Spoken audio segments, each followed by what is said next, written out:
Perhaps another time? Dad chuckled after missing my wedding, even though I covered flights, hotels, and outfits for the entire family. So I ensured they'd feel the weight of their choice. I funded my parents' travel, accommodations, and even their attire so they could be at my wedding. Not one showed up. Maybe next time, my father laughed over the phone.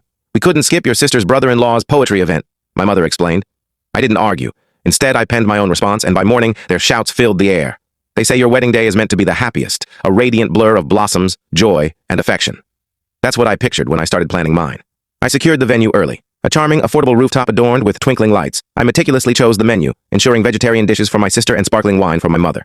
I even shifted the wedding closer to our hometown to ease my family's travel. When they said they couldn't afford it, I trusted them. Naturally, I did. I offered to assist. When they still wavered, I paid for everything.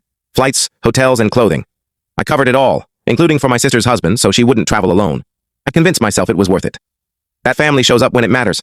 I hadn't realized their definition of showing up was worlds apart from mine. On the wedding day, I woke early. My childhood friend with whom I'd swapped Pokemon cards on the curb texted that he and his partner had arrived safely, having booked their own travel and lodging. No fuss, just excitement to be there.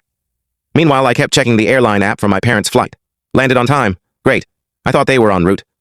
In the dressing room, I glanced out the window every few minutes like an anxious teen waiting for a date. The officiant arrived at 3 o'clock, offering a warm smile and asking if we were ready. Just a few more minutes, I said. Maybe they're stuck in traffic.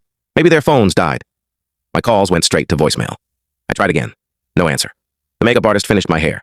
The photographer snapped delicate shots of my bouquet by the window. I smiled for the lens. Checked my phone. Nothing. At 3:30, my best friend knocked softly and peeked in. They're asking if you're ready to begin. My throat tightened as I stared at him. My father was supposed to walk me down the aisle. He'd promised. 5 more minutes, I whispered, forcing a strained smile. He nodded, stayed with me, and ignored my trembling hands. I called again. Voicemail. At 3:37, my phone rang. Mom's number. I grabbed it so fast I nearly dropped it. Hey, sweetheart, my mother said. Sorry, we couldn't make it. I blinked, confused. What? What happened? She laughed as if I were being silly. Your sister's brother-in-law had a poetry reading. It meant a lot to him and she didn't want to go alone. We had to be there for her.